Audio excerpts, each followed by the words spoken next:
നമസ്കാരം, ഞാൻ യാസിർ. ഞാനിന്ന് നാട്ടിലേക്ക് യാത്ര പോവുകയാണ്. അപ്പോൾ യാത്ര കുറച്ച് വെറൈറ്റി ആയിട്ടാണ്. എന്താണെന്നല്ലേ വഴിയെ കാണിച്ചു തരാം.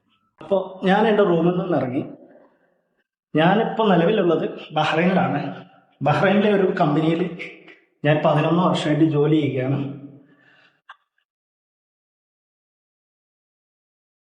ജോലിയുടെ ഭാഗമായിട്ട് പല യാത്രകളും മുമ്പ് ചെയ്തിട്ടുണ്ട്. പക്ഷേ ആ യാത്രകളൊന്നും ഇതേപോലെ ഒരു വീഡിയോ ആയി ചിത്രീകരിക്കുകയോ യൂട്യൂബിലോ മറ്റ് സോഷ്യൽ മീഡിയയിലോ പബ്ലിഷ് ചെയ്തിട്ടൊന്നുമില്ല. ഇത് ആദ്യമായിട്ടാണ് ഇങ്ങനെ ഒരു കാര്യത്തിന് മുതിരുന്നത്. അപ്പോൾ തെറ്റുകൾ ഒരുപാടുണ്ടാവും. ഈ തെറ്റുകളെല്ലാം പുറത്തു വരുമെന്ന് വിശ്വസിക്കുന്നു. ബഹ്റൈനിലെ പ്രശസ്തമായ ഒരു ഷിയ മോസ്കാണ്. ഇതിന്റെ അടുത്താണ് ഞാൻ താമസിക്കുന്നത്.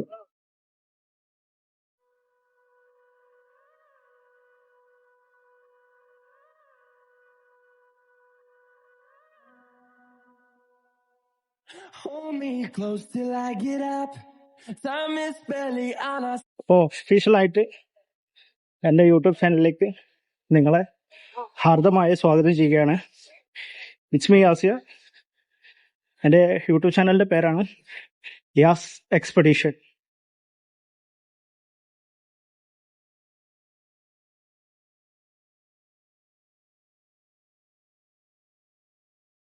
ഇത് ബഹ്റൈനത്തെ മെയിൻ ആയിട്ടുള്ള ഗോൾഡ് ജ്വല്ലറി വിപണനം നടത്തുന്ന ഒരു മെയിൻ ആയിട്ടുള്ള ഒരു സൂക്കാണ്. പക്ഷെ ഇപ്പോൾ ഉച്ച സമയം അത് കാരണം ഈ പ്രദേശത്തുള്ള ഒരുവിധമുള്ള കടകളൊക്കെ ക്ലോസ്ഡ് ആണ്. ഈവനിങ് 4 മണിക്ക് ശേഷം മാത്രമേ ഇവിടെയുള്ള ഷോപ്പുകളൊക്കെ തുറന്ന് പ്രവർത്തനം ആരംഭിക്കുകയുള്ളൂ.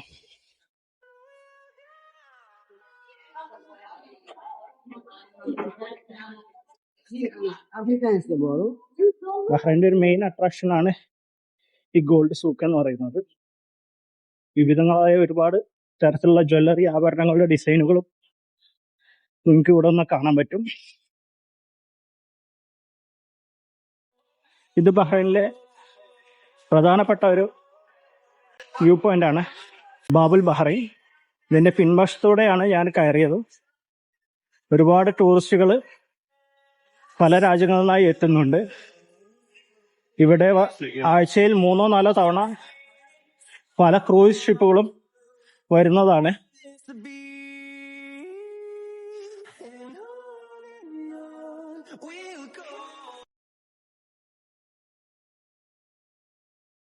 പല വിധത്തിലുള്ള കരകൗശല വസ്തുക്കൾ ഇവിടെ വിൽപ്പനക്കായിട്ട് വെച്ചിട്ടുണ്ട്. മെയിനായിട്ട് ഫോറിൻ ടൂറിസ്റ്റേഴ്സ് ആണ് ഇവിടെ വരുന്നത്. അവർക്ക് കണക്കാക്കി ഒരുപാട് വിവിധങ്ങളായ സുവനീറുകൾ വിൽപ്പനയ്ക്കുണ്ട്. ഇങ്ങനെ ഈ റോഡ് മൊത്തം ഇതേപോലെ സുവനീറുകളാണ്. ബഹ്റൈൻ്റെ പഴമ ട്രഡീഷണൽ ആയിട്ടുള്ള ബിൽഡിംഗ് ഡോറുകളൊക്കെയാണ് എല്ലാ ഷോപ്പിനും ഇവിടെ കൊടുത്തിട്ടുള്ളത്. ഇതാണ് ബഹ്റൈനിലെ പ്രധാനപ്പെട്ട കവാടം, ബഹ്റൈൻ്റെ കവാടം എന്നറിയപ്പെടുന്ന ബാബുൽ ബഹ്റൈൻ.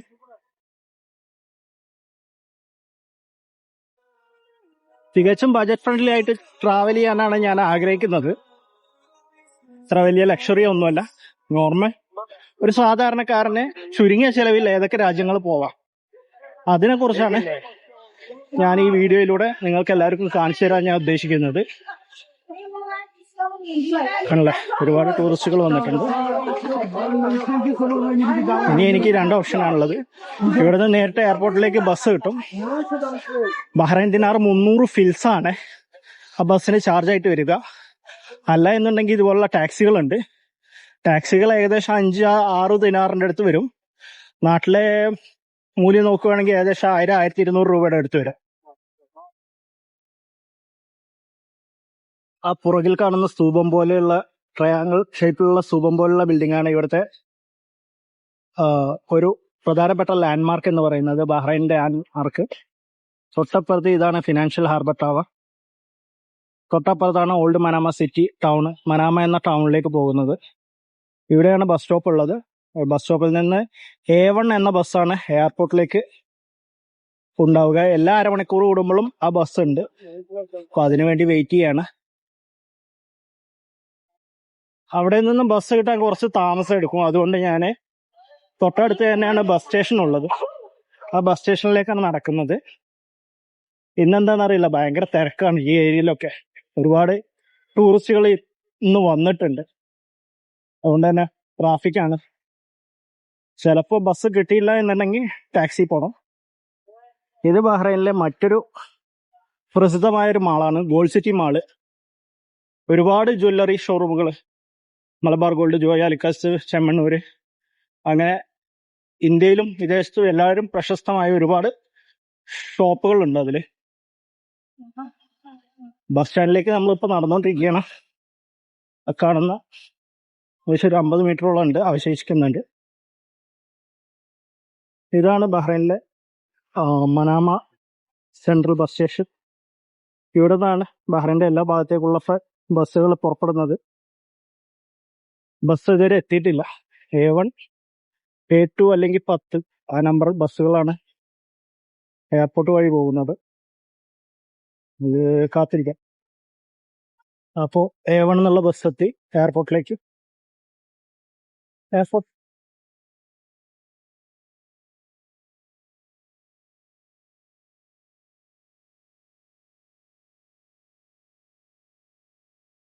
മിക്കവാറും എയർപോർട്ടിലേക്കുള്ള ബസ്സുകൾ കാലിയായിട്ടുണ്ടാവാറ്. ഒരുപാട് തിരക്കുണ്ടാവില്ല. കാരണം നോർമലായിട്ടുള്ള ആൾക്കാർ ടാക്സിക്കാണ് പോകാറ്. എനിക്ക് ഇന്ന് ലഗേജ് കാര്യങ്ങളൊന്നും ഇല്ലാത്ത കാരണം കൊണ്ട് ഞാൻ ബസ് ചൂസ് ചെയ്തത്. ഏകദേശം അരമണിക്കൂർ കൊണ്ട് തന്നെ എത്തും. ഇവിടെ ഇന്ന് നല്ല മഴയുണ്ട്. കാരണം കൊണ്ട് തന്നെ റോഡൊക്കെ ഭയങ്കര ഡേർട്ടി ആയിട്ടിരിക്കുകയാണ്. നാളെ ഇവിടെ നാഷണൽ ഡേന്റെ ആഘോഷങ്ങളാണ്. ബഹ്റൈൻ്റെ 54ാമത്തെ നാഷണൽ ഡേ. അപ്പൊ അതിന്റെ ആഘോഷങ്ങളുടെ ഭാഗമായി റോഡിലൊക്കെ ഭയങ്കര സക്ക. എയർപോർട്ടിൽ എത്തിയിട്ടില്ല. എത്തുന്ന എയർപോർട്ട് ബിൽഡിങ്ങിൽ എത്താറായി. പക്ഷെ വേറൊരു കാര്യം എന്താണെന്ന് വെച്ച് കഴിഞ്ഞാൽ പുറകിലേക്ക് തിരിഞ്ഞു നോക്കുമ്പോഴാണ് ഒരു മനുഷ്യനില്ല ഈ ബസ്സില്. ഞാനൊരാൾ മാത്രമുണ്ട്. എനിക്ക് മാത്രമായിട്ടാണ് ഈ ബസ് ഒന്ന് ഓടിയതെന്ന് തോന്നുന്നു. കാരണം ഇതാണ് അറൈവൽ ഡിപ്പാർച്ചർ ബിൽഡിങ്ങിലേക്ക് എത്തി. ഇനി അകത്ത് പോയി ചെക്ക് ഇൻ ചെയ്യണം. ഏത് രാജ്യത്തേക്കാണ് ആദ്യം പോകുന്നത് എന്ന് സർപ്രൈസ് ആയിക്കട്ടെ. അങ്ങനെ ഇതാണ് ബഹ്റൈനിലെ ഏക ഇന്റർനാഷണൽ എയർപോർട്ട്. ബഹ്റൈനിൽ ആകെ ഒരു ഇന്റർനാഷണൽ എയർപോർട്ടായുള്ളൂ, അതാണ് ഇത്. ഇവിടെ താഴത്തെ അറൈവലാണ് വരുന്നത്, മുകളിലാണ് ഡിപ്പാർച്ചർ വരുന്നത്. അപ്പോൾ നമുക്ക് മുകളിലേക്ക് എസ്കലേറ്ററിൽ വഴി പോകണം.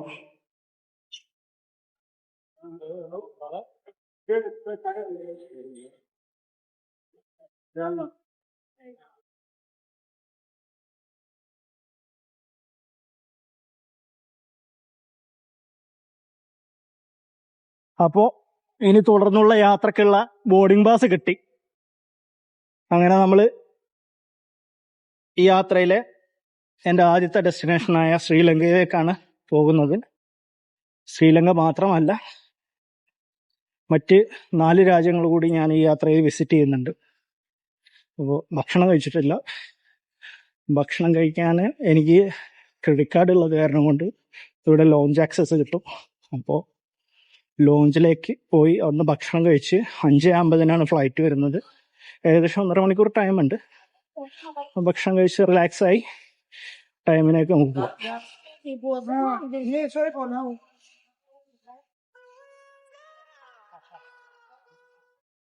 ഇതാണ് പേൾ എന്ന് പറയും. ഇതാണ് ലോഞ്ച് വരുന്നത്. എനിക്കിവിടെ ഒരു താങ്ക് യു ക്രെഡിറ്റ് കാർഡ് ഉള്ളത് കാരണം കൊണ്ട് നമുക്ക് ഒരു കോംപ്ലിമെന്ററി ലോഞ്ച് ആക്സസ് കിട്ടുന്നുണ്ട്.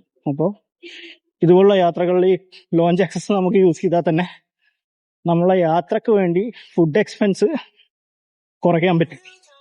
ഇഷ്ടംപോലെ ഫുഡ് നമുക്ക് കഴിക്കാം. വേണ്ട വിധത്തിലുള്ള പല വിധത്തിലുള്ള ഫുഡുകളുണ്ടോ. ഞാൻ ഈ യാത്ര ആരംഭിക്കാൻ പ്ലാൻ ചെയ്ത് ഏകദേശം 4-5 മാസം ഉണ്ടായിരുന്നു. എൻ്റെ വെക്കേഷനോടനുബന്ധിച്ച് എനിക്ക് കുറച്ച് രാജ്യങ്ങൾ വിസിറ്റ് ചെയ്യണമെന്ന് കഴിഞ്ഞ വർഷത്തെ ഒരു തീരുമാനം. കഴിഞ്ഞ വർഷം എനിക്ക് അസർബൈജാൻ എന്ന രാജ്യത്ത് പോകാനൊക്കെ പറ്റിയിരുന്നു. പക്ഷേ ഈ വർഷം എനിക്ക് 5 രാജ്യം ഞാൻ എൻ്റെ പ്ലാൻ ചെയ്തതാണ്. അതുപ്രകാരം ഇപ്പോൾ എൻ്റെ ആദ്യത്തെ രാജ്യമായ ശ്രീലങ്കയിലേക്ക് ട്രാവൽ ചെയ്യുകയാണ്. ശ്രീലങ്കയിൽ നിന്ന് മലേഷ്യ, മലേഷ്യയിൽ നിന്ന് ബാലി, ബാലിയിൽ നിന്ന് വിയറ്റ്നാം, വിയറ്റ്നാമിൽ നിന്ന് തായ്ലാൻഡ്, തായ്ലാൻഡിൽ നിന്നാണ് നമ്മൾ തിരിച്ച് നാട്ടിലേക്ക് പോകുന്നത്. ഇന്ത്യക്കാർക്ക് ശ്രീലങ്കയിലേക്ക് വിസ ആവശ്യമുണ്ട്. ഇലക്ട്രോണിക് ട്രാവൽ ഓതറൈസേഷൻ എന്നാണ് ആ വിസയുടെ പേര്.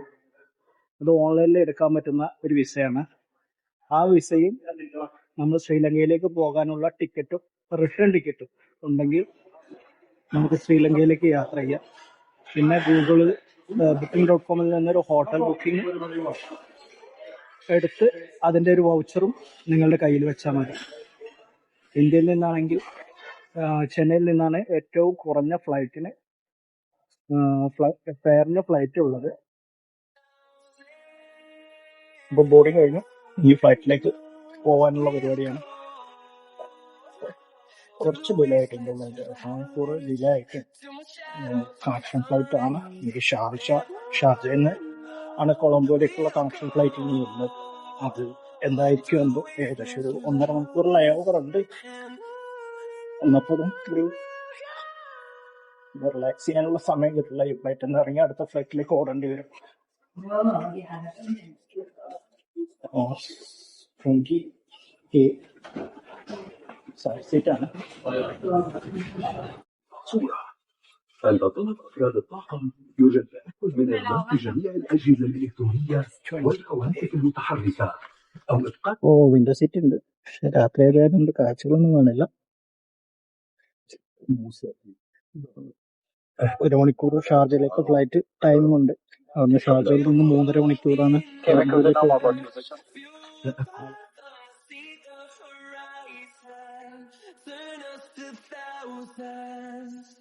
And we'll grow in number, fueled by them to see the horizon, turn us to thousands.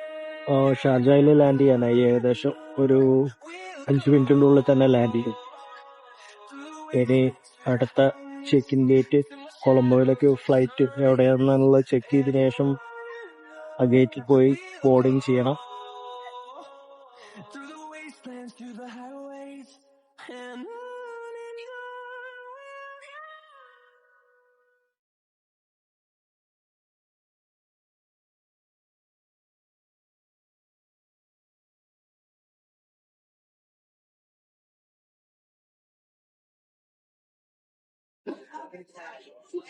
രണ്ടാമത്തെ ട്രാൻസ്ഫർ സെക്യൂരിറ്റി ചെക്കിങ് കഴിഞ്ഞു.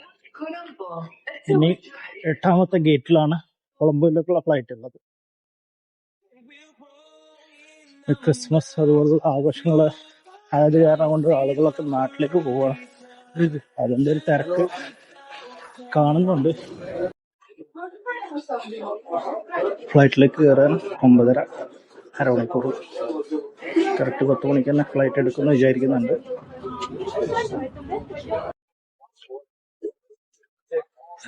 F ആണ്, അതും വിൻഡോ സീറ്റ് തന്നെയാണ്.